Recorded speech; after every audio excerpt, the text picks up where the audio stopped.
Pronto, presidente. Estamos ao vivo no YouTube do Tribunal e do César Sergipe. Uma boa reunião de vocês. Até mais. Bom, muito obrigado. Mas... Boa tarde a todos. Boa tarde. Com muita satisfação que damos início ao nosso segundo webinar do César Sergipe, Centro de Estudos de Sociedade de Advogados. Acho que talvez seja interessante passar mais ou menos a ideia do que é o César, o Centro de Estudos de Sociedade de Advogados. É uma entidade criada em São Paulo, que congrega escritórios de todo o país, sob a forma de sociedade de advogados, que visa estudar, criar debates sobre os mais diversos temas voltados à advocacia e voltados à sociedade de advogados. Em São Paulo, a entidade ela tem 36 anos e aqui em Sergipe nós instalamos o César em março de 2018 e temos reuniões mensais em que personalidades locais e nacionais debatem conosco, com os advogados, com a sociedade de advogados, dos mais variados temas, sobretudo de interesse da advocacia e da sociedade de advogados. Com o atual momento, a pandemia da Covid-19, o formato das reuniões elas foram naturalmente modificadas e instituímos um webinar e tivemos há cerca de 20 dias, com muito sucesso, para falar sobre a realidade do atual momento para a advocacia. E agora também, sobretudo por conta da resolução do CNJ, a resolução 313/2020, que normatizou e ampliou as audiências virtuais, as sessões virtuais nos âmbitos dos tribunais de justiça, é de muita importância para a advocacia essa discussão. E aí eu quero aqui agradecer a pronta aceitação do convite do doutor Marcos, doutora Ana Bernadette, do Daniel, para discutir aqui conosco, trazer conhecimento para toda a advocacia sobre esse tema tão relevante, tão importante para o nosso dia a dia, o nosso cotidiano. E temos também, nesse webinar, os nossos associados, Márcio Conrado e Afonso Oliva, que ambos detêm conhecimento suficiente para debater o assunto, não obstante também termos um canal através do chat para perguntas aos advogados e àqueles que estejam assistindo esse nosso evento.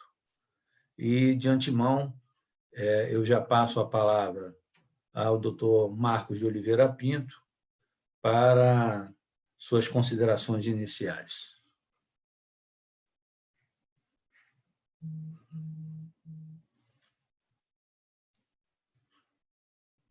Acho que está sem som, doutor Marcos. Doutor Carlos Augusto, muito boa tarde. Boa tarde ao doutor Márcio Conrado, ao doutor Afonso, à doutora Ana Bernadette e ao doutor Daniel Villanova. E ao doutor Fábio, que ainda está nos acompanhando, penso eu. É uma satisfação enorme essa participação, né? Nós que agradecemos, é um momento de diálogo, o convite nos foi formulado pelo César, e não é a primeira vez que temos, né, esse privilégio de poder dialogar com os advogados. Para nós é sempre uma honra, é sempre uma satisfação. O pedido foi levado ao conhecimento do desembargador Osório, que é o presidente do Tribunal de Justiça do Estado de Sergipe, e ele prontamente concordou que a gente pudesse vir dialogar sobre temas e posso falar em temas porque é mais de um, né, que é a sessão virtual e a sessão presencial por videoconferência, porque é uma ferramenta nova, né, fruto não apenas deste momento de pandemia que estamos passando, mas fruto já de uma ação que o Tribunal de Justiça já vinha trabalhando e que, com certeza, esse momento atual findou por acelerar e permitir a sua implementação através de atos normativos que foram produzidos. Vou fazer essa introdução, deixar aqui a doutora Ana Bernadette e o doutor Daniel Villanova, sob a coordenação de Vossa Excelência, também façam essa introdução antes de adentrar propriamente nas temáticas.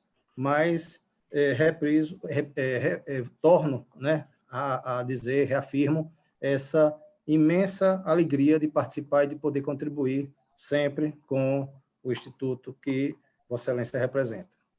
Obrigado. Daniel? Ou doutora Ana? Bom, eu vou me antecipar aqui a Daniel, como eu sei que Daniel vai ser cavalheiro e vai me franquear a palavra antes dele, eu já me antecipo, né? Boa tarde a todos, doutor Carlos Augusto, doutor Afonso, doutor Márcio Conrado, né, Daniel e Marcos, com os quais eu já conversei, com o doutor Marcos, hoje eu acho que é a terceira ou é a quarta videoconferência que fazemos hoje ao longo do dia, e aqui reforçar as palavras de doutor Marcos, no sentido que é sempre uma satisfação, é um prazer muito grande, né, estar com os advogados aqui conversando, dialogando, de alguma forma contribuindo, né, para que a gente consiga realizar a melhor justiça e, por ser o Tribunal de Justiça de Sergipe, a representação, com certeza, da melhor justiça. A gente pensou em fragmentar aqui as discussões, já me antecipando, doutor Marcos iniciaria fazendo uma abordagem com relação às sessões por videoconferência, eu faria algumas considerações com relação à sessão virtual. Daniel, que hoje é o nosso chefe, né, o diretor de modernização do Tribunal de Justiça de Sergipe, é quem enfrentaria mais a miúde essas questões trazidas pelos senhores no tocante ao sistema. Quero registrar, antes de qualquer fala, que eu fui surpreendida no domingo, porque quando, a princípio, o doutor Márcio Conrado entrou em contato conosco com relação à possibilidade da conversa, e pensamos nós, na verdade, que seria alguma coisa bem informal, uma videoconferência, como estamos acostumados a fazer aqui ao longo do dia. E domingo eu fui surpreendida na rede social, né, o meu genro aí comentando: tia, você vai ser palestrante. Eu digo: não, tem alguma coisa errada aí nessa informação. Então, só deixando claro aqui que a nossa proposta não é de palestra, obviamente. Acredito que esse seja o título que vocês tenham apenas conferido ali na manifestação na rede social, mas a ideia é somente dialogarmos, conversarmos, na medida do possível, espancarmos as dúvidas que os senhores tiverem a respeito do tema. Deixar que Daniel fale aí na sequência, para os senhores não acharem que as mulheres sempre é quem falam demais. Falar demais, quem fala sou eu, doutora Ana bem sabe. Boa tarde a todos. Agradecer também o privilégio de poder participar dessa reunião e esclarecer as dúvidas que nós temos dessa ferramenta fantástica que vai proporcionar melhorias significativas, os senhores vão ver no trâmite dos processos no segundo grau do Tribunal de Justiça. A ferramenta, provavelmente os senhores têm perguntas, diversas perguntas, mas eu já antecipo que a ferramenta ela foi feita de forma que não haja nenhum prejuízo aos direitos e garantias e às prerrogativas das partes. Nós pensamos na ferramenta de sorte que ela fosse construída para o benefício de todos, né? Eu não vou me alongar muito, vou esperar as perguntas, eu tenho certeza que os senhores têm muitas perguntas e estamos à disposição para qualquer uma delas. Antes de passar a palavra para o doutor Marcos, eu vou fazer um breve relato aqui.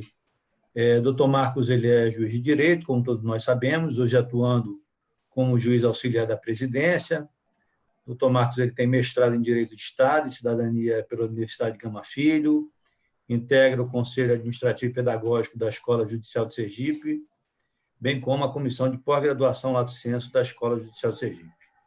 Atuação com ênfase em Direito Administrativo, Constitucional, Tributário e Processo Civil.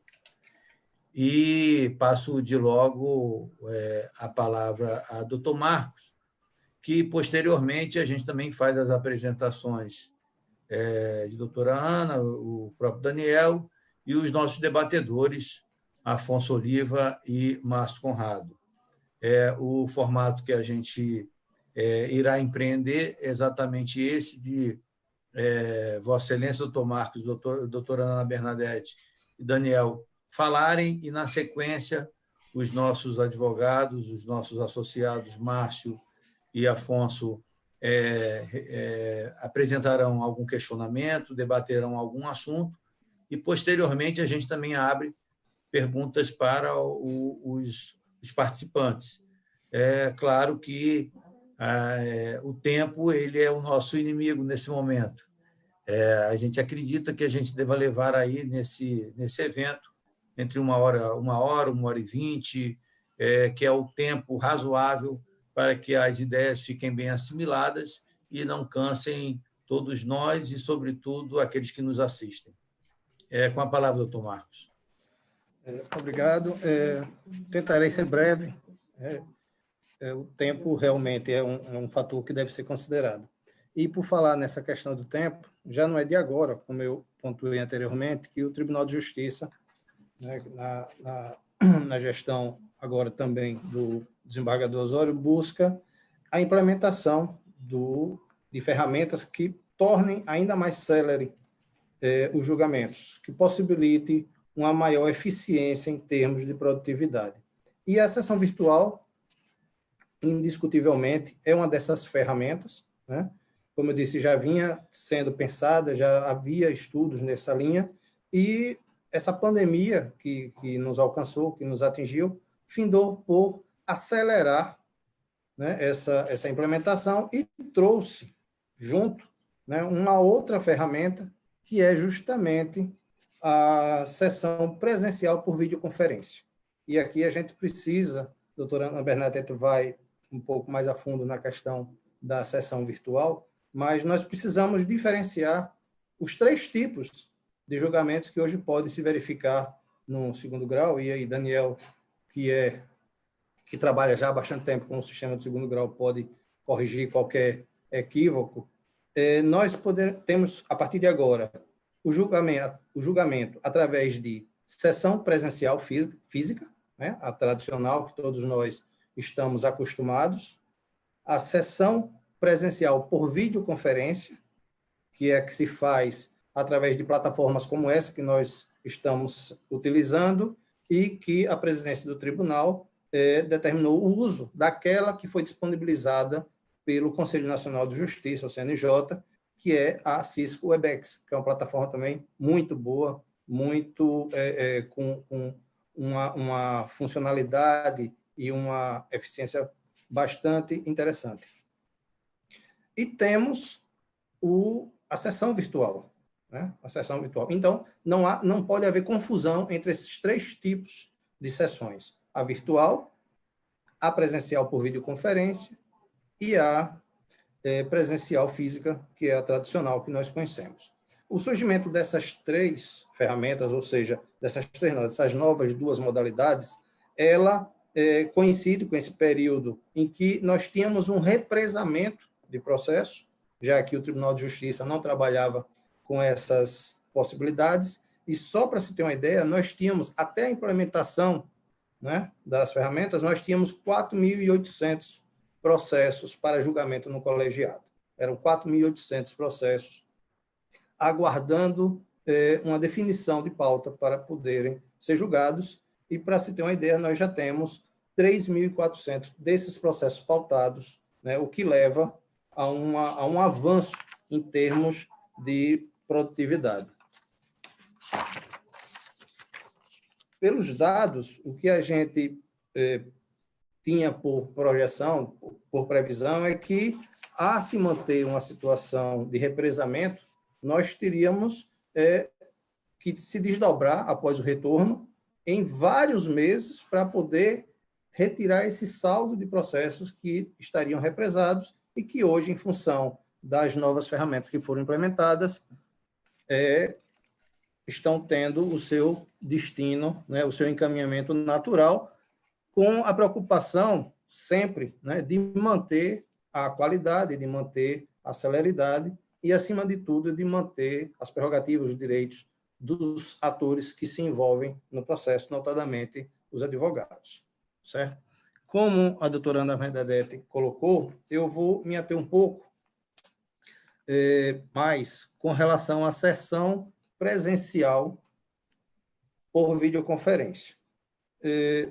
Nas duas regulamentações, o que nós procuramos foi ser objetivos. O Tribunal de Justiça buscou a objetividade, né? O colegiado pensou nessa objetividade, de modo a dar respostas, sem trazer maiores implicações, e quando eu falo implicações, por exemplo, é impacto no sistema de controle processual que nós temos, porque toda alteração do sistema leva tempo, e levando tempo, ela não poderia ser implementada. Mas a fórmula que foi buscada, né, e aí nós temos como parâmetro a própria regulamentação do Supremo Tribunal Federal, através de suas resoluções, permite essa implementação, permite essa agilidade, de modo a alcançar o objetivo sem trazer os impactos que poderiam implicar no retardamento das ferramentas que se buscava implementar. A emenda regimental 05/2020 é a emenda que trata justamente da sessão presencial por videoconferência. E a regra básica dela é que elas são equivalentes às sessões presenciais físicas, as normais, as tradicionais que nós estávamos acostumados a verificar. Quais são os pontos que a gente destacou? Primeiro, como ela é equivalente à sessão presencial, ela permite a sustentação oral. O prazo de requerer a sustentação oral é 48 horas, com antecedência ao início da sessão. Então, esse prazo é importante para possibilitar a operacionalização de toda essa estrutura que se normatizou em termos de sessão presencial por videoconferência. Necessário também a utilização da ferramenta, né, e de um equipamento que possibilite o acesso e a perfeita funcionalidade da ferramenta nesse equipamento. O Daniel, depois ele vai dar maiores detalhes em termos de requisitos de equipamento, que ele tem mais intimidade com essa temática da tecnologia.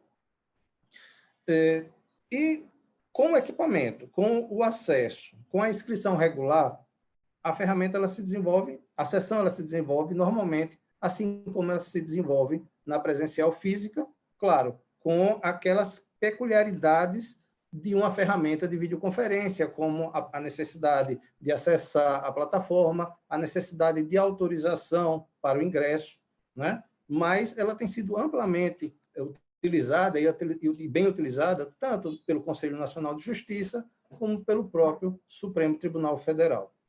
Um aspecto importante e complementar à emenda regimental 05/2020 é a portaria 32/2020, GP1 normativa, que é ato da presidência do Tribunal de Justiça e que é através dela que é definida a utilização da plataforma que foi disponibilizada pelo Conselho Nacional de Justiça. E todas as regras, né, a questão da preferência de julgamento, a questão da sustentação oral, que se desenvolve, a questão da apresentação de processo em mesa, todas as regras regimentais que são aplicadas com relação à sessão presencial, ela igualmente se aplica à sessão presencial por videoconferência, já que elas são equiparadas. É possível, um questionamento interessante, é possível a inclusão de arquivos de áudio e vídeo na sessão por videoconferência? Não, não é possível. É possível, sim, a sustentação oral, como eu já ponderei, desde que é requerida a inscrição com 48 horas de antecedência e a sustentação. Foi até notícia, uma interessante questão que a própria OAB levantou, quanto à necessidade do advogado estar participando da sessão naquele exato momento em que ela ocorreu, fazendo a sua sustentação na presença dos julgadores. E a sessão, nos moldes como desenhados na emenda regimental, garante essa efetiva participação. Seriam essas as considerações iniciais, doutor Carlos Augusto, com relação à emenda regimental 5/2020, que é uma emenda feita para se amoldar a um contexto, né, de realidade regimental da sessão presencial física, né, de modo a garantir todas essas questões que eu ponderei, mudando única e exclusivamente a forma como ela ocorre. Ao invés dela ocorrer fisicamente, ela vai ocorrer através dessa plataforma. De uso extremamente importante nesse momento de distanciamento social que nós vivemos, né? Provavelmente poderá ser usada ainda e continuará dentro do regimento para que em outras situações ela também possa desenvolver, mas ela vai conviver, né, ali paralelamente com a possibilidade de ocorrer por videoconferência, caso não se faça possível a sessão presencial física. Já a outra ferramenta, que é a da sessão virtual, e sobre ela a doutora Ana Bernadette vai fazer as ponderações, essa é uma terceira via, e uma via que vai conviver aí e vai produzir bastantes resultados, mas eu deixo para a doutora Ana Bernadette tecer essas considerações. Muito obrigado. Antes de passar a palavra à doutora Ana Bernadette, infelizmente eu não recebi o seu currículo, mas quero fazer um grande registro que me parece que premia qualquer currículo, que é Vossa Excelência ser filha do saudoso advogado querido, um gentleman, uma referência da advocacia, que era o doutor Teobaldo Eloy de Carvalho. Então, acho que não poderia passar batido nesse momento de fazer esse grande registro, de grande lembrança de toda a advocacia sergipana, a quem deve muito aos seus préstimos a toda a advocacia. E, com isso, eu passo a palavra à doutora Ana Bernadette, que também atua como juíza auxiliar da presidência do TJ Sergipe. Mais uma vez, então, boa tarde a todos.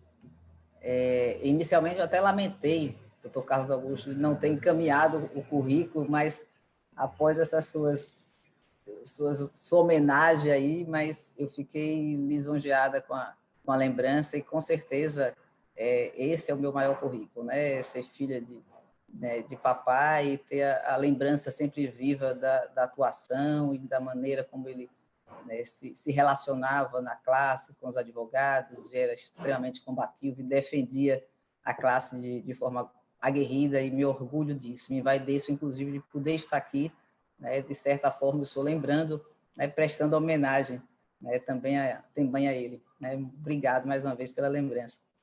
Mas procuro ser breve, vou procurar ser breve, como também foi o doutor Marcos.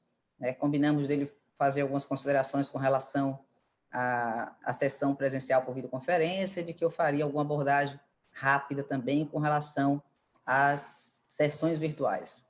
No tocante, eu acho que estou sem dúvida, com clareza, só uma dúvida. Com relação às sessões virtuais, elas foram introduzidas, embora de uma maneira rápida, pela emenda regimental, né, número 4/2020, mas, assim como disse o doutor Marcos, ela veio para ficar. Né? A gente teve que regulamentá-la de forma emergencial por força da pandemia e do distanciamento, mas ela, diferente do que, creio eu, da presencial por videoconferência, as sessões virtuais vai se tornar, já é a regra, e com certeza continuará sendo a regra a partir de agora com relação aos julgamentos. Né? A forma de julgamento, acredito que vai haver uma grande aceitação, porque não foi diferente também nos outros tribunais.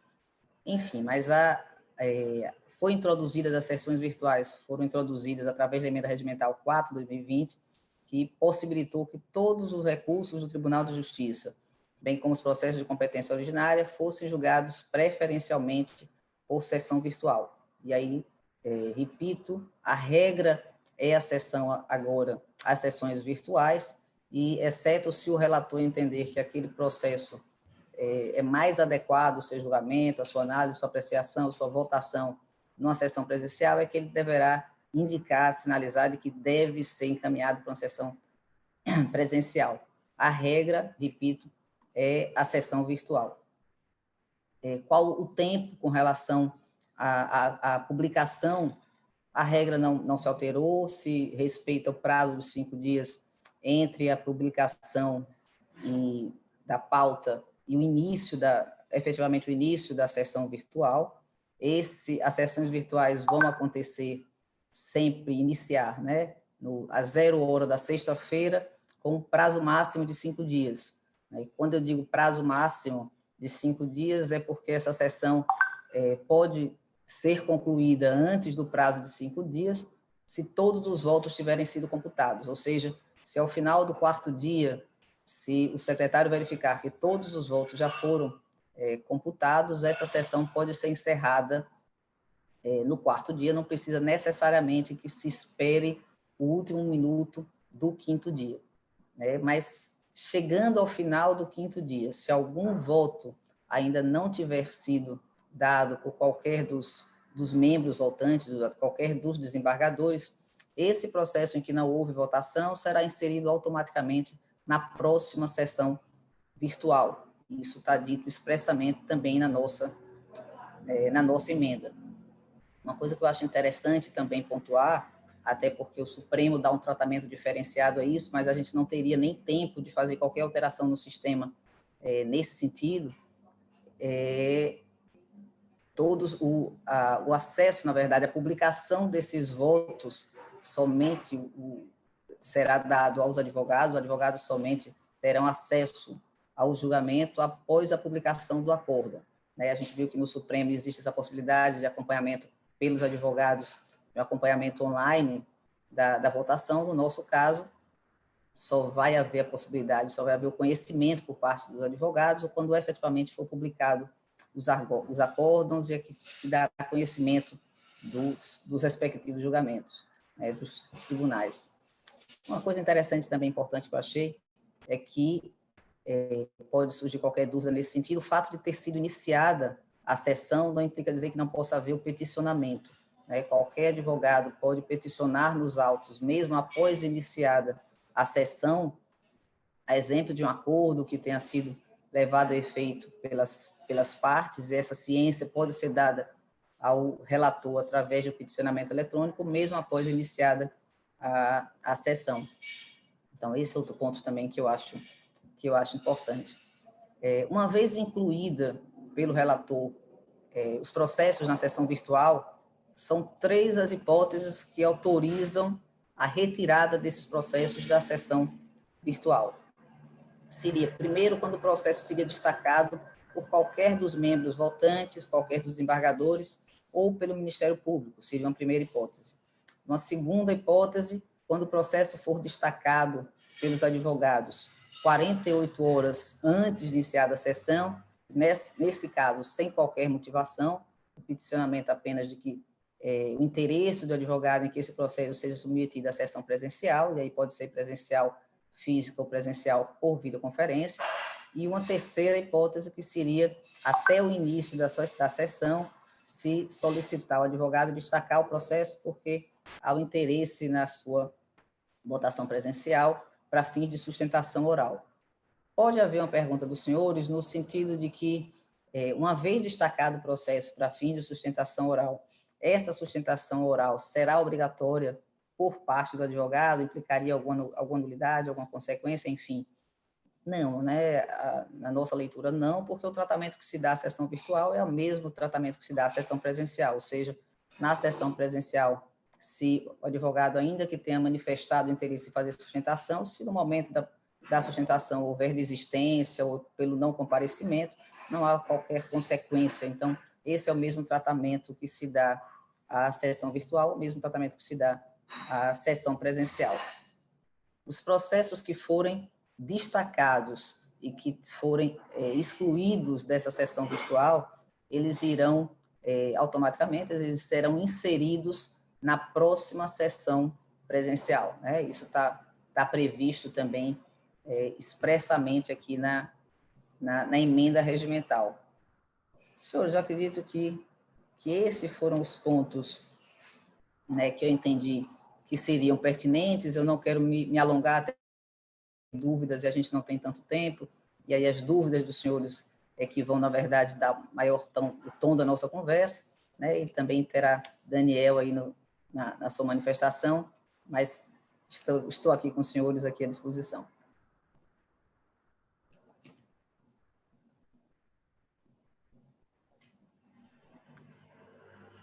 Eu de logo passo a palavra a Daniel Batalha para fazer alguma consideração, algum remate, algum esclarecimento.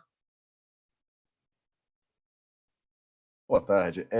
Bom, o doutor Marcos e a doutora Ana foram bem abrangentes no discurso, tocaram todos os pontos essenciais. Eu gostaria de destacar os números que o doutor Marcos apresentou, que são números importantes, são o motivo pelo qual nós entendemos importante a ferramenta. Sem a sessão virtual, teríamos, na data de hoje, próximo de 8.000 processos sem capacidade de julgamento, sem que tivesse previsão de quanto esses processos seriam efetivamente julgados. E a sessão virtual nos dá um horizonte, ela nos dá a possibilidade de fazer com que esses processos sejam julgados e que os jurisdicionados tenham suas demandas apreciadas. Além disso, tem que se falar da nossa capacidade de julgamento, porque no pico, e nós já somos o tribunal que mais julga por desembargador no país, a quantidade de processos julgados por desembargador nossa, estamos geralmente alinhados com o Rio Grande do Sul, anos a gente ganha, anos eles ganham, e nossa capacidade de julgamento é em média de 3.200, 3.300 processos mês. E esses 7.800 processos que temos na data de hoje levariam algo em torno de 2 meses para serem julgados, se fossem só apreciados e os demais não. Então, o motivo principal dessas duas ferramentas, tanto a sessão virtual quanto a sessão presencial por videoconferência, é fazer com que esses processos possam andar, garantidas todas as prerrogativas legais, sem tirar direito de ninguém.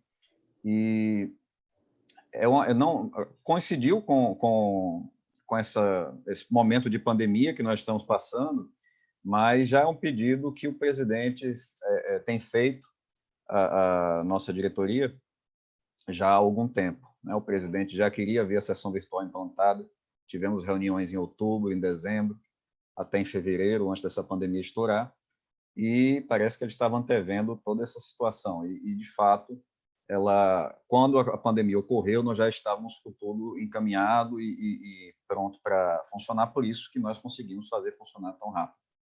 De resto, vou deixar espaço para a pergunta, que eu sei que o tempo é exíguo e tem muita coisa para ser perguntada. Obrigado pela participação. Eu que agradeço, Daniel, e fazer apenas a referência a Daniel, que eu acabei me passando aqui. Daniel é diretor de modernização judiciária do TJ Sergipe e veio também aqui trazer alguns esclarecimentos a todos nós.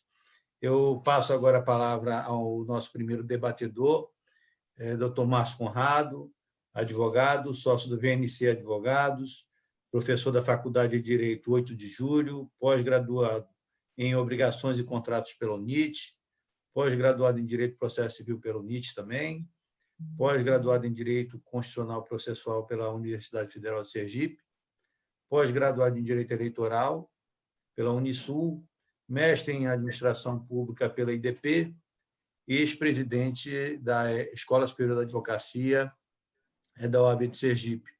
E passo de logo a palavra ao nosso querido Márcio Conrado. Boa tarde, presidente. Me ouve bem? Sim. Quero cumprimentar a diretoria do CESA na sua pessoa, Carlos Augusto. Quero cumprimentar todos os palestrantes, doutor Marcos, doutora Ana, doutor Daniel, agradecer aí pela resposta imediata, pela acolhida em debater um tema de tão relevância para a advocacia como esse. Agradecer a presença aí do meu colega debatedor, doutor Afonso Oliva, cumprimentar a todos os associados que nos assistem nesse momento e aqui saudar os colegas do César, na pessoa de doutor Cícero Dantas, que é advogado integrante da nossa entidade, e fazer algumas considerações breves diante do que foi explanado aí pelos palestrantes. Confesso que, diante do que ouvi aqui do doutor Marcos e da doutora Ana Bernadette, me preocupa mais as sessões virtuais do que a sessão presencial por videoconferência. E aqui eu quero partir de uma premissa para a construção do meu raciocínio, quanto às observações que irei fazer, e já digo logo, presidente, que acertei com o Afonso fazer um bate-bola para não cansar. Eu vou fazer a minha primeira intervenção com uma pergunta dirigida a doutor Marcos e a doutora Ana, e depois você passa aí para o doutor Afonso e a gente vai trocando esse bate-bola. Eu parto de uma premissa, eu ouvi muito aí se falar na questão do contingenciamento em relação aos processos, ao represamento desses processos, desses recursos que estão para ser julgados pelo tribunal. Vi muito falar sobre a questão de celeridade, mas há uma preocupação muito grande por parte da advocacia quanto à qualidade dos julgamentos. Isso é algo que preocupa muito os advogados, principalmente aqueles que militam diuturnamente nos tribunais. Sei que há uma necessidade premente de avanço tecnológico, é algo que a pandemia nos tem ensinado diuturnamente.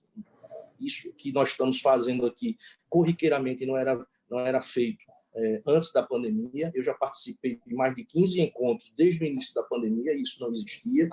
Então, é um ensinamento que a gente leva, também de caráter positivo, mas que ele deve ser refletido, aprimorado. Eu acho que esse diálogo de conhecer também o lado da advocacia, e aqui a gente está para construir, o debate é para isso, conhecer o lado da advocacia é crucial para que o tribunal tenha, que eu tenho certeza que se imagina, uma qualidade de julgamento que se traduz naquele princípio maior da Constituição, na busca de uma efetiva prestação jurisdicional. Então, ao lado da questão da celeridade, nós ficamos muito preocupados com o princípio da colegialidade, como também do princípio da transparência. E eu vou externar, dentro dessa baliza, as minhas preocupações quanto ao que foi exposto na linha de querer construir uma ponte maior no sentido de aprimoramento dos sistemas. Me reporto, primeiramente, às sessões virtuais. Doutora Ana expôs no início de sua fala, e eu acho que ela se reporta inicialmente ao artigo 180C da emenda regimental número 4, que me permita ler para todos, que diz o seguinte: os votos do relator e dos demais magistrados componentes do quórum de julgamento serão lançados em ambiente eletrônico para o próprio eletrônico ao julgamento colegiado virtual. Aí vem o parágrafo 5º, que me interessa aqui comentar. A ementa, relatório e os votos somente serão tornados públicos com a publicação do acordo do julgamento. Por que me preocupa essa mecânica, esse procedimento da sessão virtual? Não raras vezes, os advogados que atuam em tribunal sabem muito bem disso, quando se expõe toda a pauta depois das sustentações orais e que vão para as preferências, depois das preferências estão ali os processos que estão listados na pauta e começam a ser anunciados pelo presidente, com suas emendas e concordâncias ou não, com o julgamento já eletrônico feito pelo desembargador. Não raras vezes acontece de um advogado pedir esclarecimentos em relação àquele processo que está sendo objeto de julgamento. Então, a partir do momento que se tolhe esse procedimento de não se permitir ao advogado, no ambiente da sessão virtual, dele não poder, em algum momento, poder expor ou falar através de vídeo, ou mesmo peticionando, fazer esclarecimentos quanto ao que está sendo julgado, isso pode, de alguma forma, macular a questão do julgamento quando se fala na colegialidade, na própria transparência desse julgamento e, enfim, pode até macular uma situação de resultado eficaz desse julgamento que está sendo analisado. Aí vai muito, e essa preocupação gostaria de ouvir muito doutora Ana nesse sentido, porque muito embora o ambiente da sessão virtual passe, pelo que eu estou entendendo, a ser regra, né? E acentua mais ainda a minha preocupação, não se permitir que o advogado, nesse cenário, nesse ambiente virtual, possa, de alguma forma, fazer algo para salvaguardar um resultado até mais eficiente deste julgamento, né? Eu estou falando de algo que pode acontecer de maneira específica. Então, não estou dizendo que vai acontecer isso em todos os processos, mas pode acontecer. E se pode acontecer, os advogados têm interesse em saber. Então, eu gostaria de submeter essa reflexão no sentido de... A senhora falou, a doutora Ana falou, que em outros tribunais, né, me parece pelo Supremo Tribunal Federal, esse expediente é permitido, né, o tráfego de petição, a possibilidade, de alguma forma, do advogado intervir. Se o sistema que está aí não se permite fazer isso, eu submeto essa reflexão para que Vossas Excelências possam analisar e saber se, tecnicamente, isso ainda é possível corrigir ou se, ao longo dessa caminhada, se faz necessário ou é possível corrigir esse expediente. Já que, tal como dito por doutora Ana, a sessão virtual vai ser regra. A outra reflexão que lanço aqui para o doutor Marcos, quanto à sessão presencial por videoconferência, ele faz uma colocação primeira, me parece que é algo transitório, né? A sessão presencial por videoconferência não vai ser preponderante, ela estará, no caso, abaixo da sessão virtual, a critério do presidente, eu acho, de cada Câmara. E eu gostaria de colocar para o doutor Marcos também a seguinte reflexão, aí também de ordem interpretativa, para colher dele um dado que é interessante também para a advocacia. Lá na emenda regimental número 5, no seu artigo 152A, parágrafo 2º, diz o seguinte: verificada a dificuldade de ordem técnica que impeça a realização da sustentação oral por videoconferência, o julgamento poderá ser adiado ou retirado de pauta o processo ou recurso a critério do relator e mediante certificação pelo secretário.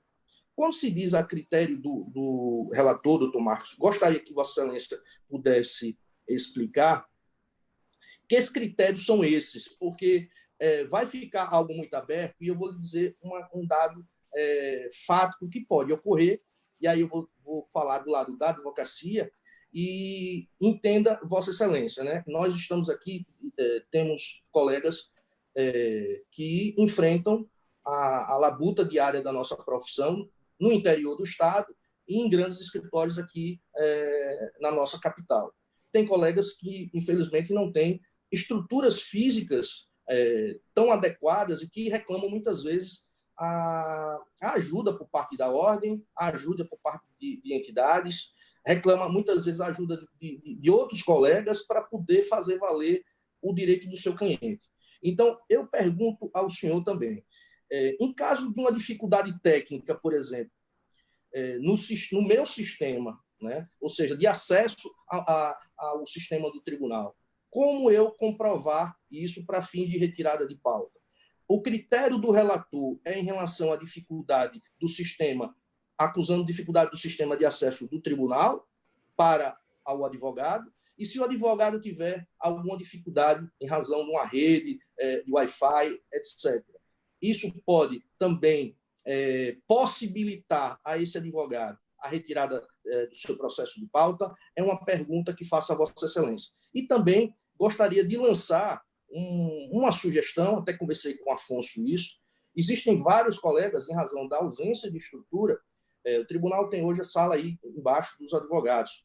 Acho que seria uma ideia, uma reflexão também, de se permitir que essas videoconferências ou sustentações por videoconferência pudessem também ser realizadas nesses ambientes que o tribunal aí dispõe. Obviamente que no conjunto de diálogo com a própria ordem, mas fica também aqui a ideia, diante das dificuldades que a gente observa de todos os colegas, somos mais hoje de 13 mil advogados, e certamente são realidades distintas e que a gente tem que buscar a isonomia da melhor forma possível. Então, são essas as duas primeiras observações que faço e retorno ao presidente.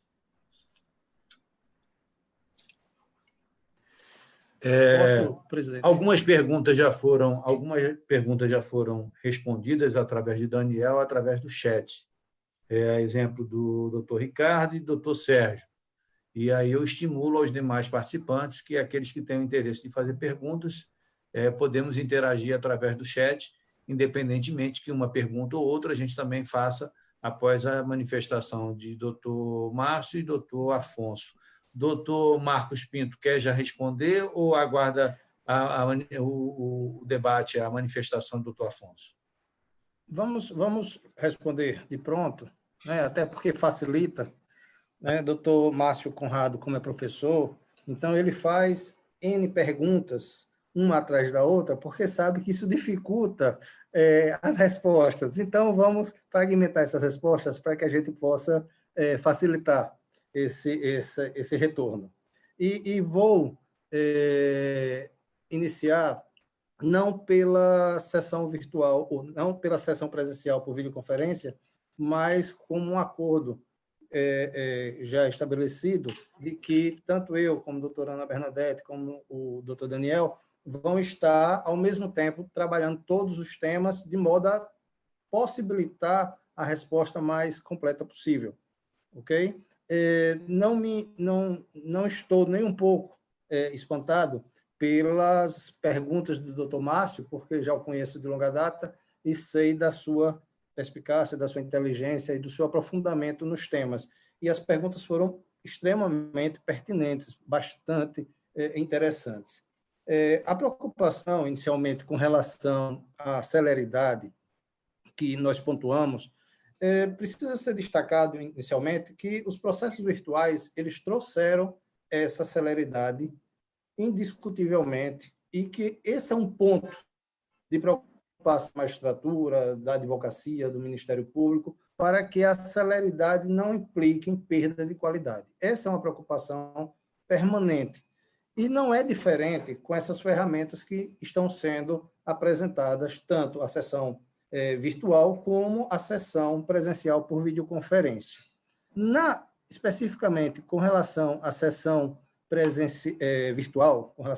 virtual, o Tribunal de Justiça, assim como o Judiciário Sergipano como um todo, que já trabalha 100% com processos virtuais, e os órgãos colegiados, idem, já estão acostumados com esse ritmo de proferir o encaminhamento, fazer o encaminhamento dos votos, assim como votar pela via eletrônica. Então, a sessão virtual ela apenas formaliza uma forma que poupa, em termos de tempo, a presença, né, de todos esses atores e possibilita ganho no desenrolar daqueles processos em que a presença não se faça necessária. E, com relação a isso, a própria emenda regimental ela já traz as hipóteses que garante esse cuidado, né, que o julgador deve ter e que o advogado deve ter, a doutora Ana colocou, com relação à possibilidade de retirada desses processos da sessão virtual para que eles sejam julgados na sessão por videoconferência. E a doutora Ana já explanou bem isso, então era a contribuição que eu queria dar nessa temática, nesse tópico, com relação a esses questionamentos. Com relação à sessão presencial por videoconferência, ela não é uma ferramenta transitória, ela é uma ferramenta que se instala e que pode ser usada a partir de agora, prevista no regimento. Quando a gente se situa dentro de um ambiente de normalidade, a opção pelo uso da sessão presencial por videoconferência, ela ganha uma tônica diferenciada, não é verdade? Hoje ela é necessária, porque, se não utilizarmos as plataformas de videoconferência, a única forma de fazer o julgamento seria pela sessão virtual, e nós sabemos que nem todos os processos da sessão virtual podem ser deliberados por essa via, ok? Então, ela não é algo transitório, ela é algo permanente que ela vai ser utilizada à medida da sua necessidade. Está prevista no regimento e, portanto, pode ser utilizada. A pontuação relativa ao parágrafo 2º do artigo 149, aliás, do artigo 152A da emenda regimental, com relação à dificuldade de ordem técnica que vai possibilitar, a critério do relator, a retirada desse processo, ela é exatamente isso. Durante a sessão, a problemática técnica que se verificar, a ocorrência técnica que se verificar, que impeça que o advogado realize essa sustentação oral, né, ela vai impedir esse julgamento. E aí, o relator do processo é que vai constatar essa situação, já que ele é, né, quem está presidindo o processo, ele é o relator do processo, então, verificar essa situação, ele vai retirar esse processo para evitar prejuízo e eventuais nulidades. E mais do que isso, não só o relator vai deliberar essa retirada, como vai ser certificado. Então, a situação vai ser devidamente atestada, né, certificada, o porquê daquele processo não pôde ser julgado naquela situação, em razão de problemas técnicos que se apresentaram no decorrer da sessão. E aí vem uma proposta extremamente interessante que o Tomácio colocou, que é a dificuldade de alguns advogados, principalmente aqueles que militam no interior do Estado, onde a internet não é tão boa assim, de necessitar de auxílios. Esse auxílio pode ser junto à própria OAB, né? Dentro da própria sala da OAB, no Tribunal de Justiça, se for possível, e com o aparelhamento necessário. Ou seja, é um encaminhamento interessante, importante, para possibilitar essa estrutura que o advogado necessita para bem desenvolver essa atividade durante a sustentação oral numa sessão presencial por videoconferência. Acho que a doutora Ana Bernadette pode fazer as colocações, mas era isso que eu tinha a ponderar. Obrigado. Doutora Ana.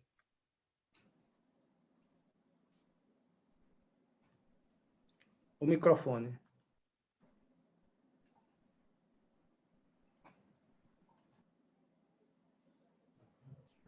Está sem som o seu.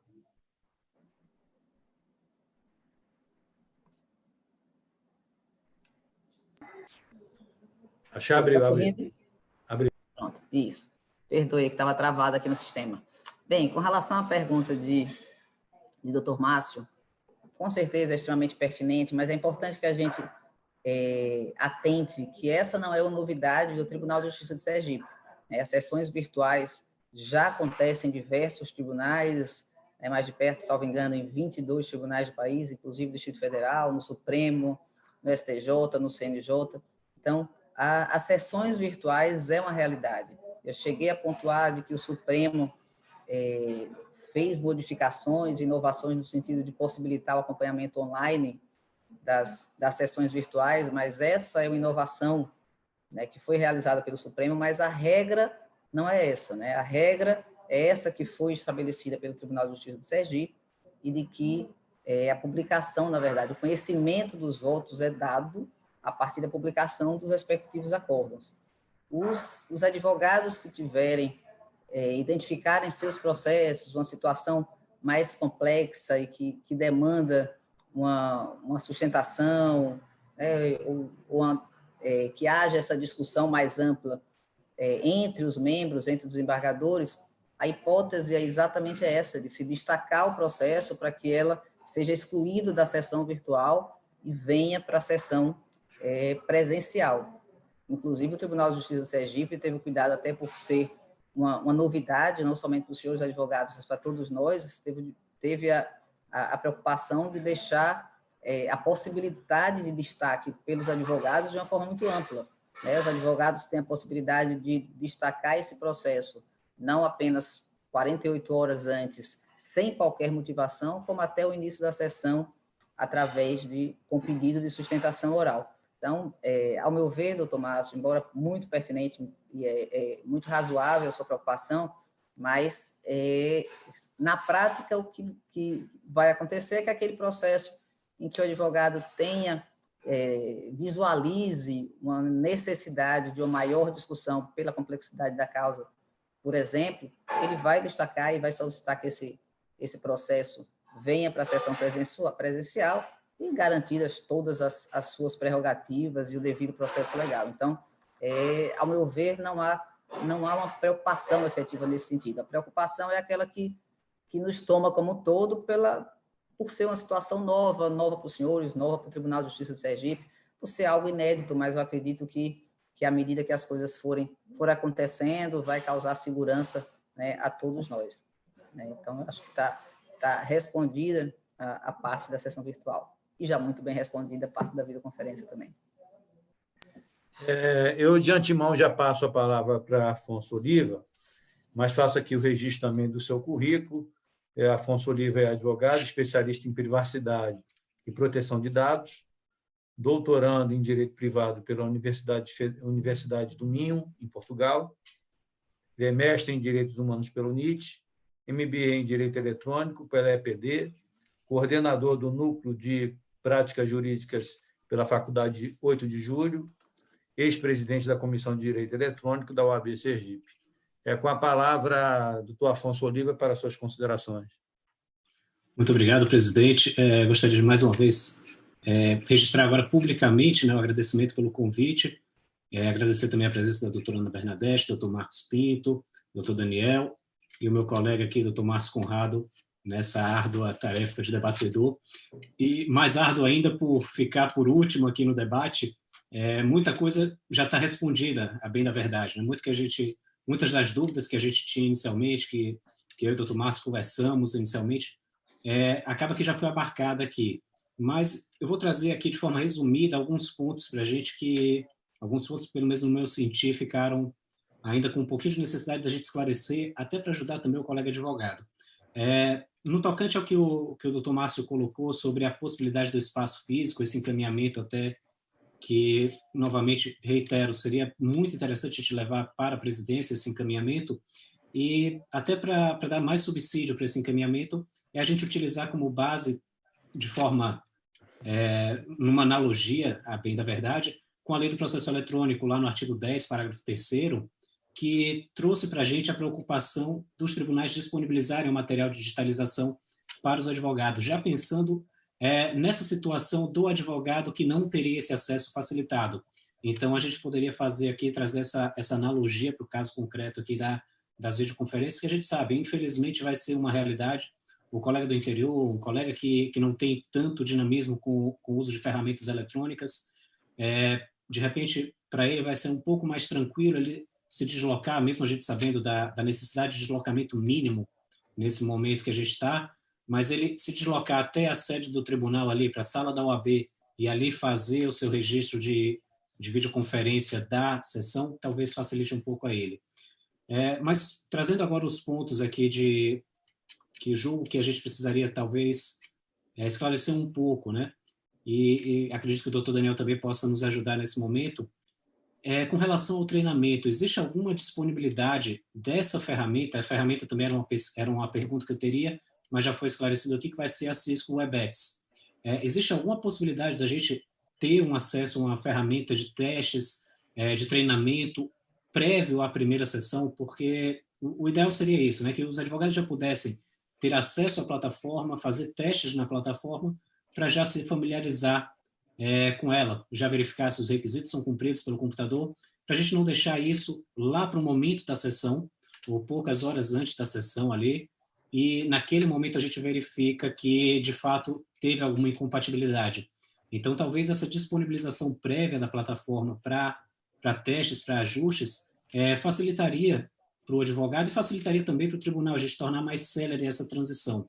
Então, seria esse primeiro ponto, a possibilidade da gente realizar treinamentos, a exemplo do que está ocorrendo agora com o Tribunal Regional do Trabalho, o TRT, em parceria com a ASAT, a Associação dos Advogados Trabalhistas, promoveu na última semana, salvo engano, 1 ou 2 turmas já de treinamentos com o chefe de secretaria, com o doutor Mário, para os advogados em formato de webinar, demonstrando as utilizações do sistema, justamente para tentar ali já diminuir essas dúvidas que possam surgir no momento da sessão. Então, seria um primeiro encaminhamento aqui que eu teria para fazer. E o segundo encaminhamento diz respeito à questão desses prazos de solicitação e de destaque. E aí, falando por experiência própria, eu tenho um processo pautado para a primeira sessão do dia 8, salvo engano. E nesse processo, a gente já fez tanto o peticionamento, pedindo destaque, quanto o pedido de sustentação oral. E o que eu verifiquei é que, aparentemente, não existe ainda de forma automatizada esse destaque. Ele vai depender, provavelmente, da atuação do relator, ou não sei se do relator, ou se do responsável pela sessão, como é que vai ser operacionalizado isso? Se uma vez solicitado o destaque, ele é processado de forma automática, se a gente tem uma caixa, e aí já na visão do magistrado, na visão do servidor, se já vai cair em uma caixa específica esse pedido, ou se o simples pedido ali de sustentação, e creio que isso aí poderia ser implementado até, talvez de forma um pouco mais tranquila, o simples pedido de sustentação já seria suficiente para disparar, então, o destaque daquele processo. E aí, o que acontece para mim nesse momento é exatamente isso. Foi peticionado, foi pedido a sustentação, e eu ainda estou aguardando a resposta do magistrado, ainda estou aguardando a resposta do desembargador acerca desse destaque. Se teríamos como automatizar essa ferramenta, tornar isso mais célere, uma vez solicitado, automaticamente a gente já veria ali no andamento processual que foi feita a solicitação e esse processo seria, então, designado para a primeira pauta de sessão por videoconferência, se isso poderia ser feito.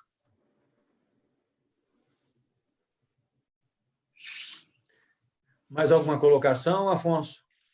Não, acho que a priori seriam essas principais. Se o doutor Marcos permitiu, posso responder essa questão mais técnica, doutora Ana. E, Daniel, se você também quiser fazer algum esclarecimento a mais por conta dessas perguntas que estão sendo feitas através do chat, fique à vontade também. Perfeito. Eu vou começar lá de trás, só algumas observações com relação ao acompanhamento em tempo real, né, que o doutor Márcio tratou, doutora Ana e doutor Marcos já responderam, mas eu queria só acrescentar um detalhe, é que tudo isso que nós estamos fazendo é uma novidade. E a novidade assusta, tanto aos senhores quanto a gente. Nós também estamos nos adaptando à ferramenta, sentindo o que é que ela pode oferecer, o que é que não. E, geralmente, quando nós criamos alguma novidade tecnológica, há esse medo, essa preocupação em garantir que o processo não se perca ou que a efetividade das medidas e do julgamento não sejam prejudicados. Um exemplo é que quando nós instalamos o sistema do segundo grau, lá no ano de 2015, os advogados ficaram muito surpresos e também um pouco nervosos com o fato de que os desembargadores já vão hoje para as sessões com os processos julgados. Hoje a sessão de julgamento ela ocorre, mas ali os processos já estão todos julgados. E quando isso aconteceu, choveu o pedido de sustentação oral, né? Nossos pedidos de sustentação, que ficam na casa de 16%, 15%, passaram a 30% na Câmara Criminal, por exemplo, passaram a 26% nas câmaras cíveis, porque todo mundo queria que o processo fosse lido, o relatório fosse lido, o voto fosse prolotado na sessão. Isso normalizou em 6 meses. Os advogados viram que não houve nenhuma perda de qualidade nos votos. Pelo contrário, agora que os desembargadores têm mais tempo de analisar, eu não preciso mais pedir vista dos processos. O que eu precisar analisar, eu analiso no tempo que eu tenho entre a publicação da pauta e a realização da sessão de julgamento. A mesma coisa com a sessão virtual. A sessão virtual é apenas uma continuidade disso que nós já fazemos há 5 anos. Só que, ao invés de ir para a sessão dar o voto, o desembargador tem mais 5 dias para analisar o processo. Então, se nós pegarmos o tempo necessário entre a publicação da pauta e a realização da sessão, mais o fato de que os 5 dias úteis entre o início da sessão e a finalização, nós vamos ter algo em torno de 14 dias para um desembargador analisar um voto, sem necessidade de pedido de vista. Então, a gente entende a preocupação, mas creio que vai acontecer o mesmo que aconteceu quando os desembargadores passaram a ir para as sessões já com os votos antecipados. Com relação às perguntas do doutor Afonso, a primeira disponibilização de testes, né, doutor Afonso, e de manuais ou capacitação. Bom, a ferramenta Webex, todas essas ferramentas, elas se parecem muito. Quem sabe usar como consumidor e não como coordenador de sala, quem sabe usar o Zoom, quem sabe usar o Microsoft Teams, quem sabe usar o Hangouts, sabe usar o Webex Cisco, é exatamente a mesma coisa, você clica no link e entra na sala. O que é que nós estamos pensando em fazer? Isso está sendo discutido com o secretário de sessão. 48 horas antes da sessão, a gente abriu uma sala teste. A sala ficaria aberta e os advogados podem entrar e ver. A gente já entrou até em contato com a equipe técnica de TI para deixar um vídeo em looping, né, rodando em looping, para que as pessoas sintam mais ou menos como é entrar na sala e se familiarizar um pouco, né?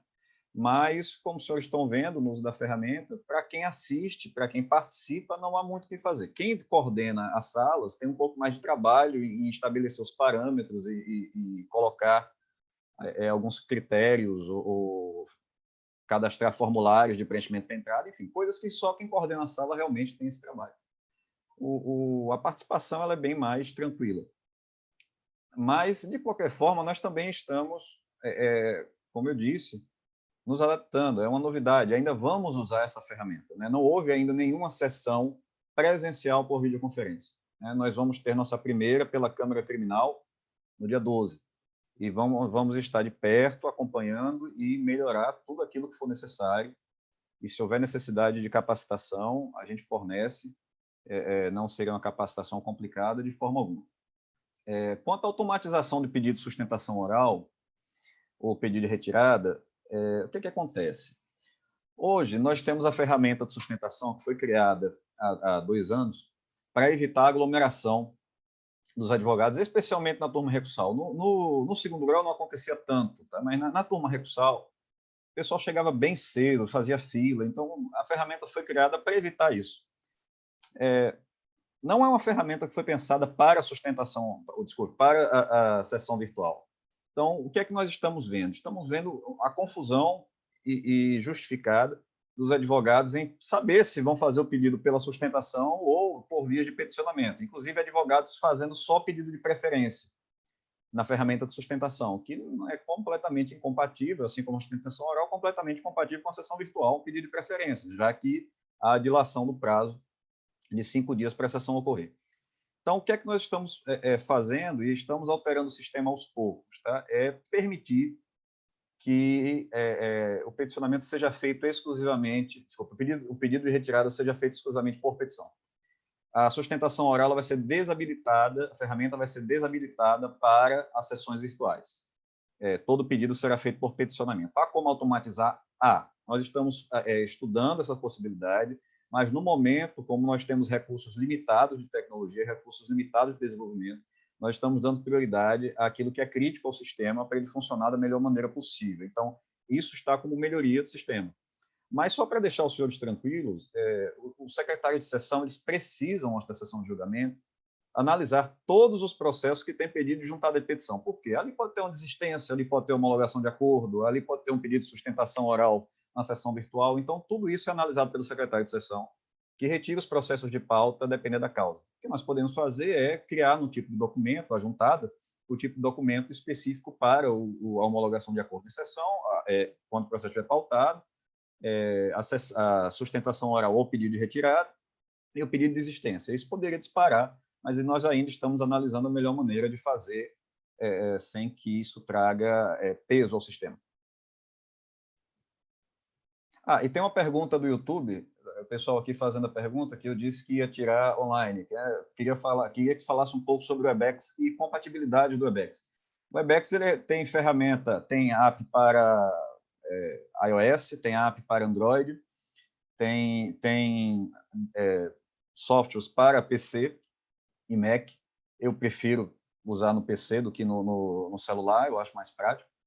e ele não tem muitos requisitos, não, tá? O que ele exige é uma conexão de, pelo menos, garantia de subida e descida, upload e download, de pelo menos 500 kbps. Hoje, quase todos nós temos essa velocidade sem problema algum. E aí a sugestão de colocar uma sala, da OAB poder disponibilizar uma sala para os advogados que não têm essa velocidade de conexão ou que talvez tenham dificuldades técnicas de realizar, é também muito interessante, muito bem-vindo, podia ser encaminhada a ordem para fazer essa disponibilização.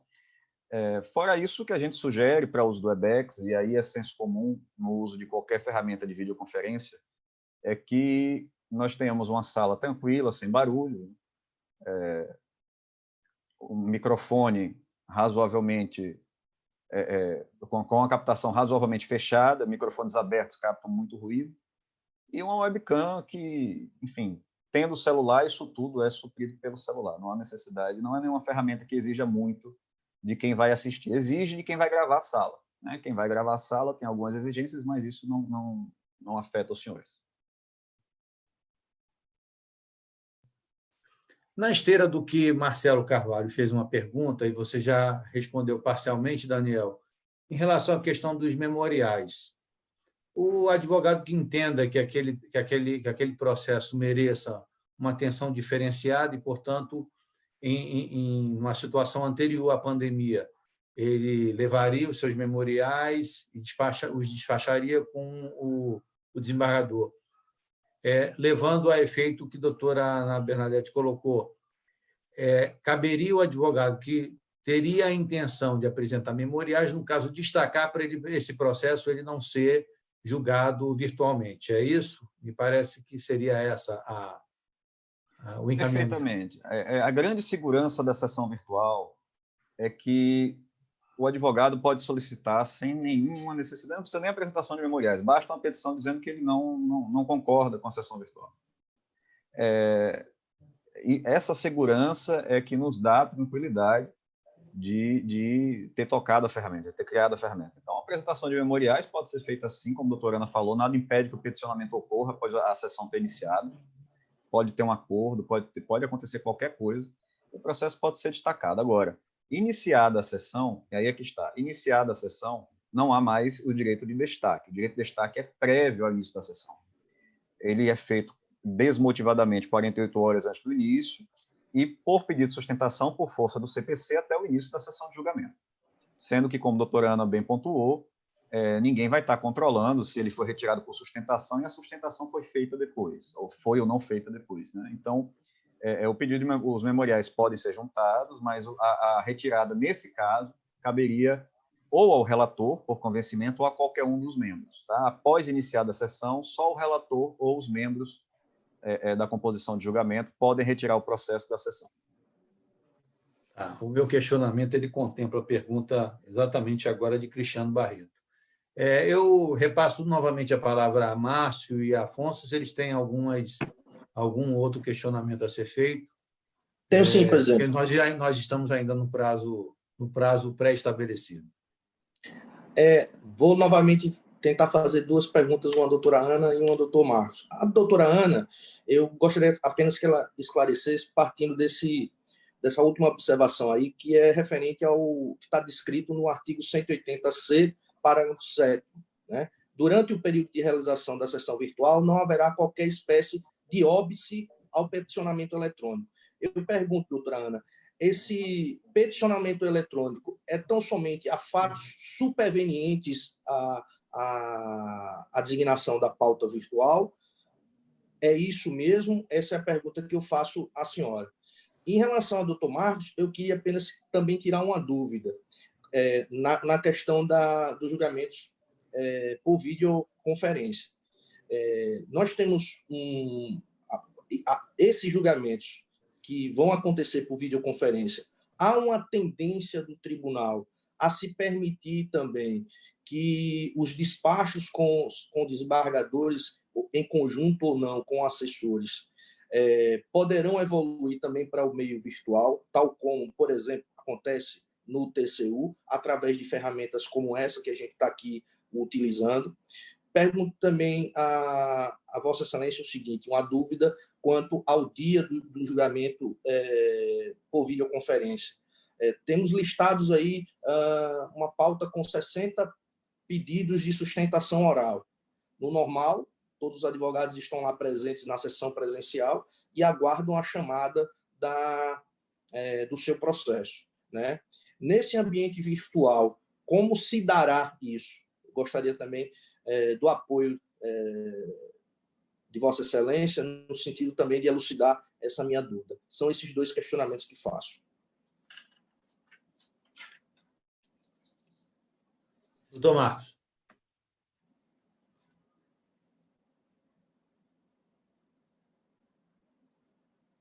Estamos sem som.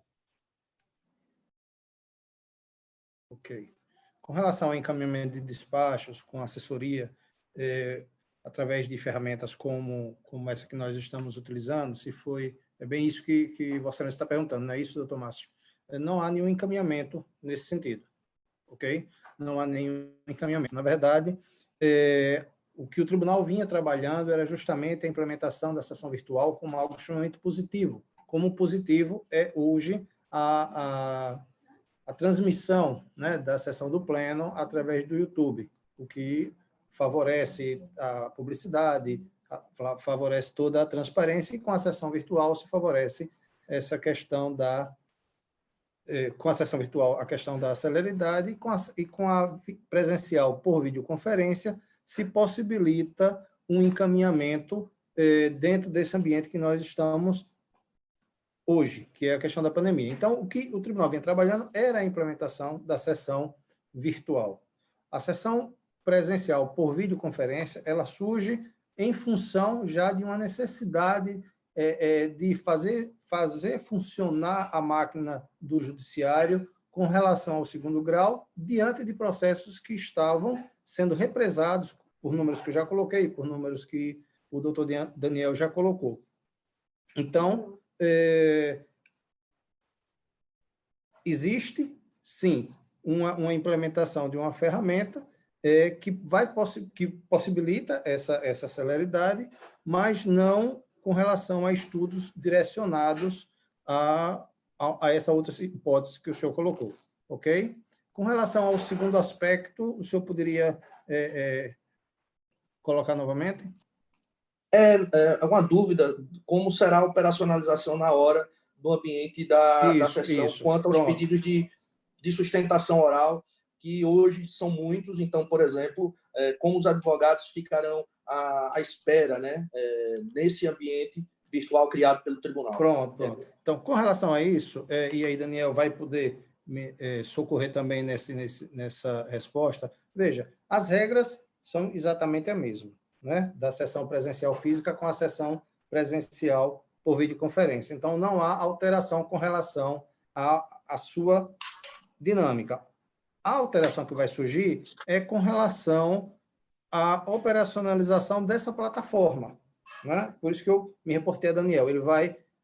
Peço que ele fale um pouco como é que o administrador da sala vai permitir o acesso do advogado que vai fazer a sustentação oral, como é que permanecem os demais advogados que estão inscritos e que também irão fazer a sustentação oral, e até mesmo daqueles que têm interesse de estar acompanhando o que está sendo deliberado, ok? Então, Daniel, me socorra aí nessa questão que é do uso da plataforma em si, uma questão mais técnica, mais localizada no seu setor. Sem problema. O que é que acontece? Ainda não sabemos. O Cisco Webex, ele tem diversos tipos de sala, e cada tipo de sala tem funcionalidades diferentes que ainda estamos testando. Então, a forma como os advogados vão ser tratados na sala vai depender de que sala nós vamos utilizar.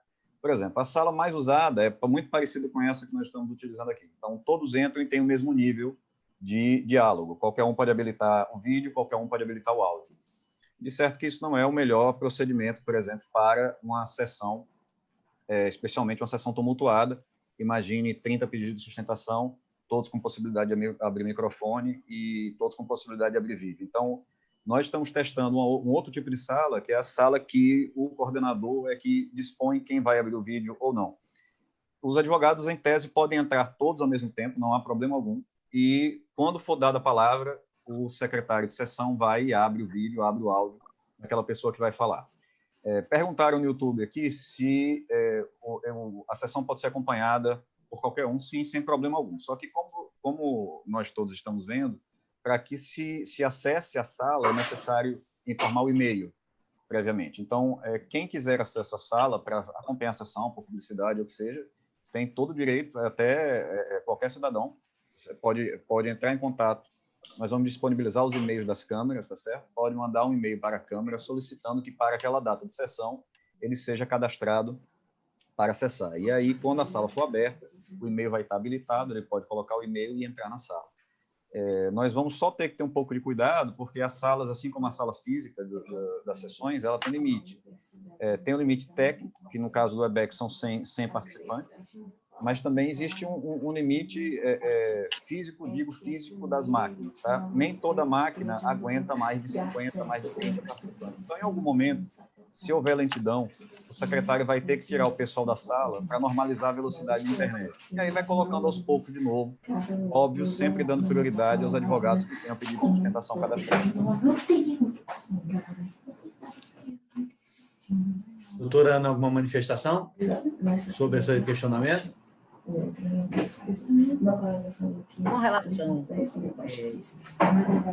relação à questão, somente complementando, não sei se doutor Marcos ainda vai falar com relação à pergunta que foi feita no tocante à videoconferência. A pergunta vai concluir ainda, Marcos, algumas falas com relação à pergunta. Eu não estou ouvindo. Eu não sei se você ainda vai fazer alguma conclusão, algum fechamento com relação à pergunta do doutor Márcio. Eu passaria Pronto. Destacar essa questão que o doutor Márcio trouxe, né, a preocupação, e que Daniel, em termos técnicos, com relação à utilização da ferramenta, demonstra que a participação é garantida, né? Quem administra a sala é que vai fazer esse encaminhamento, esse controle, mas que o acesso de todos é permitido, principalmente garantindo-se a questão do momento em que se vai usar a palavra para fazer a sustentação oral. Então, isso é importante no sentido de que as coisas vão se desenvolver normalmente, naturalmente, com o uso da ferramenta. Claro, voltando para aquele outro ponto que o doutor Márcio também colocou, e havendo um problema de ordem técnica que impeça essa sustentação oral, tem aquele encaminhamento, já que a emenda regimental prevê, no sentido disso ser certificado e ser deliberado com relação à retirada do processo. Mas o encaminhamento feito é no sentido do pleno uso da plataforma.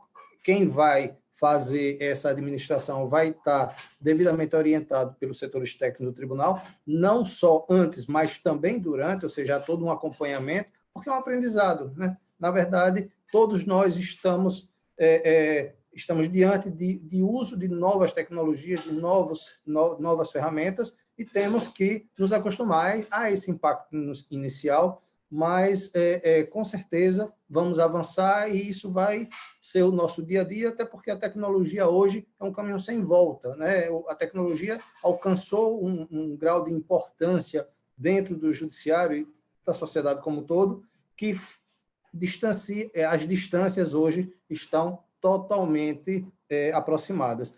E aí eu estava me lembrando, quando foi pontuado a questão do advogado que milita no interior, que tem dificuldade, que possa vir a ter dificuldade com a questão da internet, mas, por outro lado, além de ter, claro, esse encaminhamento de se possibilitar uma máquina, ou pela OAB, ou na sede da OAB, ou na sala do fórum, as distâncias vão permitir um atuar muito mais interessante, né? No sentido de que o advogado, ele pode, o processo dele está em pauta, ele vai fazer a sustentação oral, ele não precisa estar aqui, né? Ele pode, de outra cidade, de outro estado, de outro país, fazer essa sustentação oral, ou seja, são novos tempos e tempos que nos trazem ferramentas que, com segurança, com manutenção da qualidade, a gente possa avançar. Seriam essas as ponderações, só para lhe passar a palavra, doutora Ana Bernadette.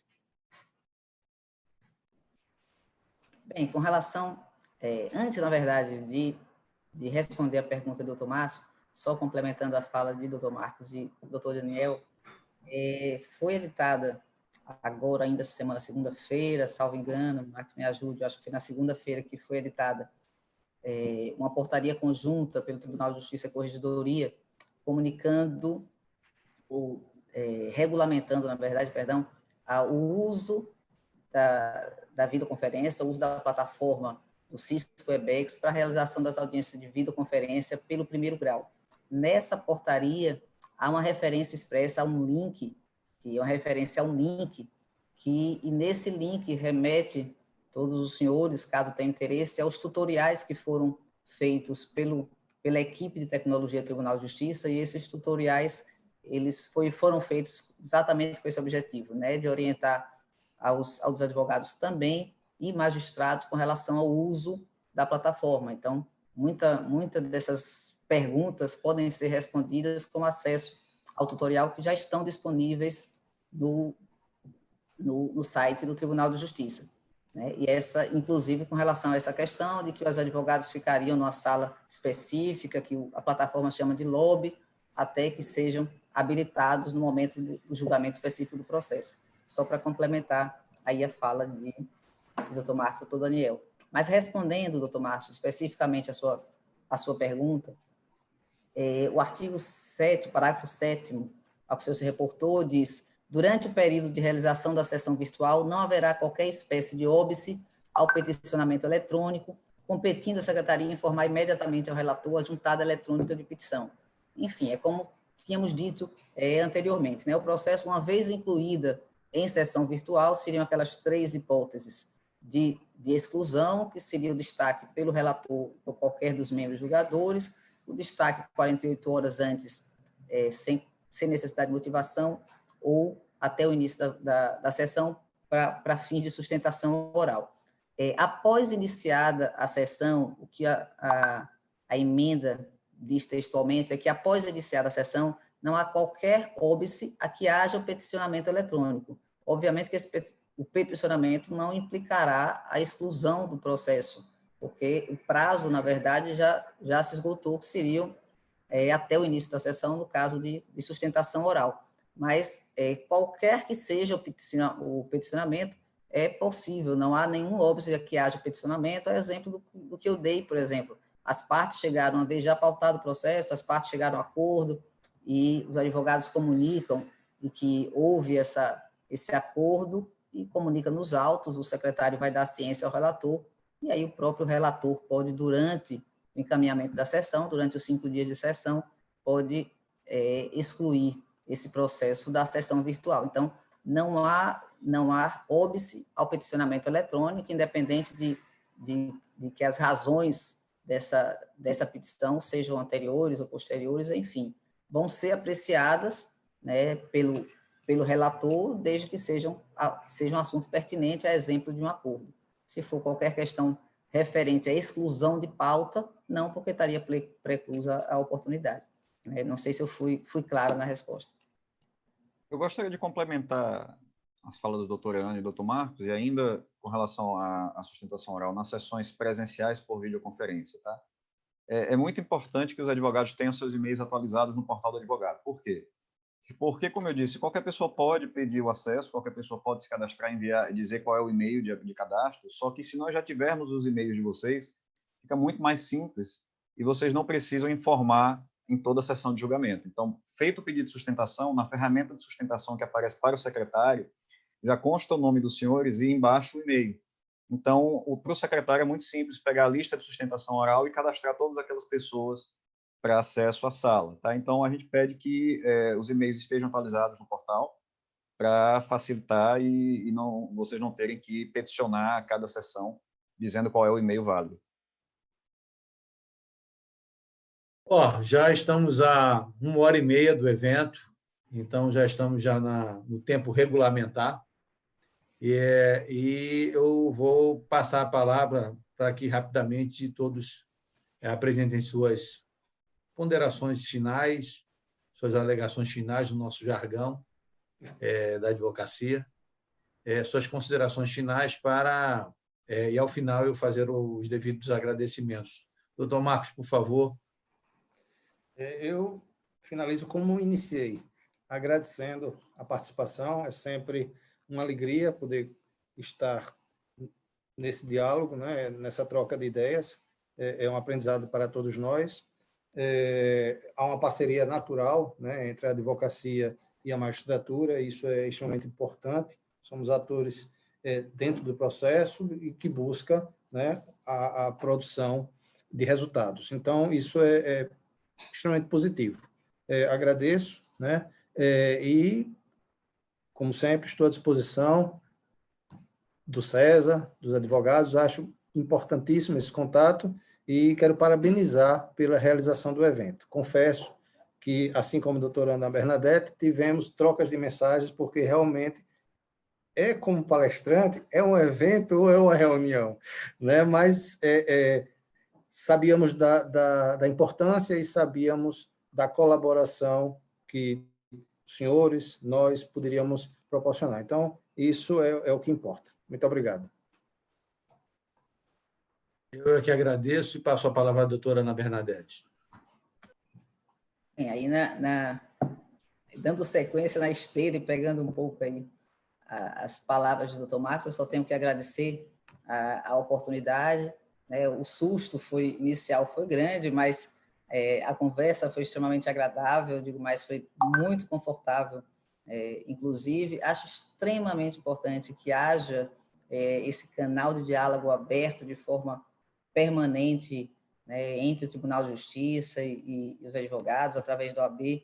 Isso é extremamente importante, não apenas democrático, mas é extremamente, né, importante para o bom funcionamento da justiça. Tranquilizar os senhores de que parece uma coisa, né, aterrorizante, amedronta no início, mas preocupa todos nós. O importante, tenham certeza que queremos acertar, né? Esse o objetivo, o intuito é esse, de que acertemos. Talvez alguns ajustes tenham que ser feitos, alguns alinhamentos tenham que ser feitos, né, no decorrer do uso da plataforma. Estamos atentos, estamos abertos a sugestões também nesse sentido, mas tenham certeza os senhores de que qualquer incorreção será corrigida, né? Me perdoe a redundância, mas o importante é que sejam efetivamente preservadas todas as garantias processuais do devido processo legal, e isso os senhores não abrem mão e nem o Tribunal de Justiça abre mão, tenham certeza disso. Estaremos não apenas nesse momento, mas permanentemente à disposição dos senhores. Mais uma vez, obrigado. E obrigado, doutor Carlos Augusto, a referência a papai, que me emocionou muito. Tenho certeza disso. Eu passo a palavra a Daniel. Novamente, também gostaria de agradecer a oportunidade. Não é raro, né? Nós temos esse contato com os advogados de uma forma tão direta, que são a base de tudo que acontece no tribunal. E são nossa preocupação constante, né? Oferecer sempre um bom serviço, oferecer sempre ferramentas que ajudem. A Diretoria de Modernização e o Tribunal de Justiça estão à disposição para quaisquer dúvidas, quaisquer esclarecimentos. E peço, assim como a doutora Ana, que todos tenham calma, né? Não é uma ferramenta, como eu disse, é uma ferramenta que foi pensada de forma que não houvesse nenhum prejuízo a vocês. Qualquer um pode pedir a sustentação oral, mas vamos lembrar que cada pedido de sustentação oral, que dura 15 minutos por processo, atrasa ainda mais o andamento do processual. Então, é óbvio que vocês podem pedir a qualquer momento, sem necessidade de nenhuma motivação, mas vamos evitar o que eu falei no começo, daquele salto de sustentações que ocorreu há 5 anos, quando as sessões aconteceram no novo sistema de controle processual de segundo grau, e utilizar de forma sábia, né, a ferramenta. Agradeço a todos e, novamente, estamos à disposição para quaisquer dúvidas. Doutor Márcio Conrado. Presidente, vou me utilizar de uma palavra da doutora Ana, justamente esse canal aberto que, no fundo, doutora Ana, a gente desejava e que vocês prontamente, com menos de 24 horas da solicitação do meu contato com o doutor Marcos, o tribunal respondeu positivamente no sentido de abrir uma discussão com o César. Efetivamente, aqui a gente não está numa discussão de palestras, enfim, discutindo teorias. O que interessa, na verdade, é a gente buscar saídas dentro dentro do que a advocacia entende como importante nesse momento de transformação. E são esses questionamentos que um pouco desses questionamentos, nós levamos aí para Vossas Excelências no intuito de buscar uma reflexão, né? E esse canal aberto que se abre nessa oportunidade, que com certeza ele seja contínuo, tenho certeza que será, até pela fala de todos vocês e pelo conhecimento que tenho da postura de cada um de vocês, no sentido de a gente buscar o aprimoramento disso a cada dia, preservando, obviamente, os interesses envolvidos, não só da magistratura, mas também como das partes e dos advogados. Então, eu agradeço demais a interlocução aqui hoje nessa reunião do César, que é uma reunião, estão vários associados aí nos assistindo, então agradeço demais a oportunidade, agradeço a oportunidade ao César através do seu presidente, doutor Carlos Augusto, e fico à disposição também para outros eventos que a gente possa debater assuntos dessa natureza. Doutor Afonso. Eu somente também agradecer ao contato, a abertura de contato, e rogar que ele permaneça também disponível para a gente. A gente sabe que é um momento de adaptação, e que não fiquemos nós, advogados, com a pecha também de sermos avessos à tecnologia, não é isso. É que realmente são inquietudes que nós temos, são preocupações que nós temos, sabemos a dificuldade na labuta diária, problemas que podem acontecer, e quando nós somos responsáveis pelo direito dos nossos clientes, realmente carregamos o peso ali não vou dizer o peso da vida como um médico carrega, mas muitas vezes sim, é o peso de uma vida que nós carregamos. Então, por isso as preocupações que nós temos nessas minúcias, na forma de agir, na forma de solicitar, essa preocupação realmente não é uma aversão a essa ferramenta, que tenho certeza que nos vai ser muito útil nesse momento, mas é aquela preocupação de quem não está defendendo o seu direito, mas está defendendo o direito de outra. Então, é só para registrar isso mesmo, deixar registrada essa nossa preocupação e a felicidade de termos esse canal aberto e esse diálogo contínuo com o tribunal. Isso é importantíssimo para uma transição tranquila. Nós vivemos isso durante a implantação do processo eletrônico, vimos como é importante esse diálogo e como esse diálogo facilita em muito essa transição. Desafoga ali o setor de tecnologia, desafoga a TI de ter que ficar respondendo aquelas dúvidas recorrentes, que a gente consegue sanar ali com esse diálogo mais aberto, esse diálogo franco das partes envolvidas. Então, é só registrar mesmo esse agradecimento e deixar registrado aqui qual é a posição da advocacia, essa preocupação com o direito de outrem. Muito obrigado. Também é meu momento de agradecer.